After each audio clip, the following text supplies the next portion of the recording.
May the 8th, Matthew chapter 24 and Proverbs chapter 8. What nuggets did you find today? You might have felt a little overwhelmed. I sort of did in Matthew 24. It's the most end times chapter probably in all of the Bible. And Jesus gives all these signs of the end times and talks about how many will turn away and the love of most will grow cold. And I'm reading all this and rereading it and thinking about it.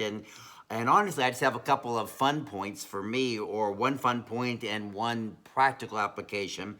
As you get all the way towards the end of the chapter, in verse 38, it says, "For in the days before the flood, people were eating and drinking, marrying and giving in marriage." And I kind of chuckled when I read that, because as of this recording, we're still in the COVID-19 shutdown. And maybe by the time we show this recording, it'll be lessened, but I'm doing it before May the 8th.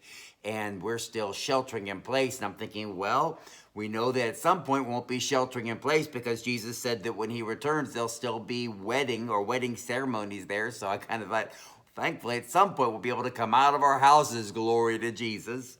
So small, silly point there. Have mercy on me and my silliness. But later on in verse 45, it says, he sort of sums it all up and says, so what should you be doing? Verse 45 says, "Who then is the faithful and wise servant whom the master has put in charge of the servants of the household to give them their food at the proper time?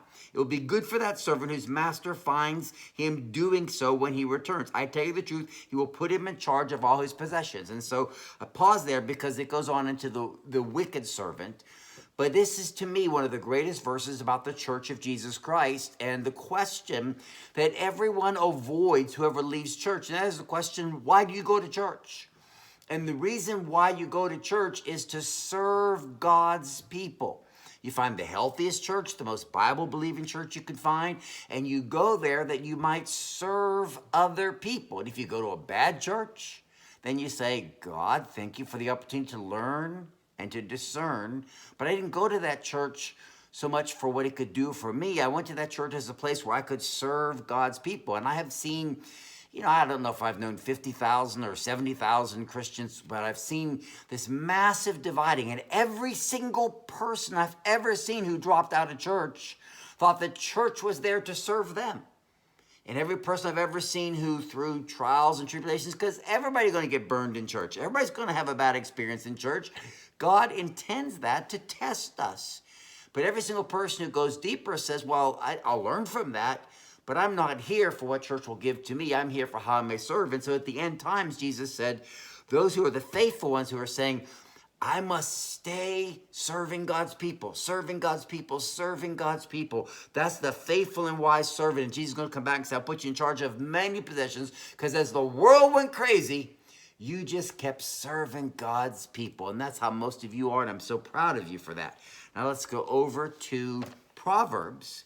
In Proverbs chapter 8, like much of these first 10 chapters, talks about how wisdom shouts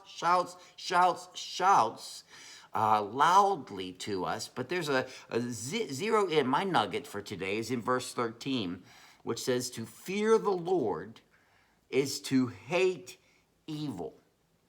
And one of the very first sermons I taught way back, almost 40 years ago, was that how much you love God is how much you hate evil. There's actually quite a few verses on it. One of my favorite is Hebrews 1:9, which talks about Jesus and the promise where the Father looks at Jesus and says, you have loved righteousness and hated wickedness.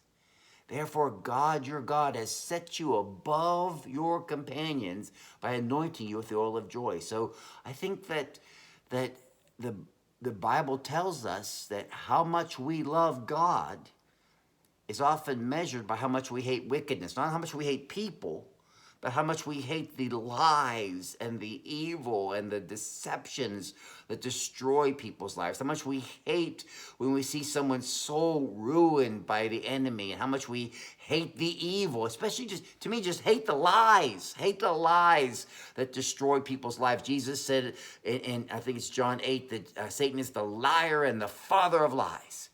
And so to fear the Lord is to hate evil. So we love God, and because we love him, we love people. And how much we love people, so much we hate the evil that hurts them, like a parent hates anything that hurts their child. So God bless you. I would hate anything that would keep you from the heart of God, but I love you, and the Father loves you. Hope you're having a fantastic day. God bless you so much.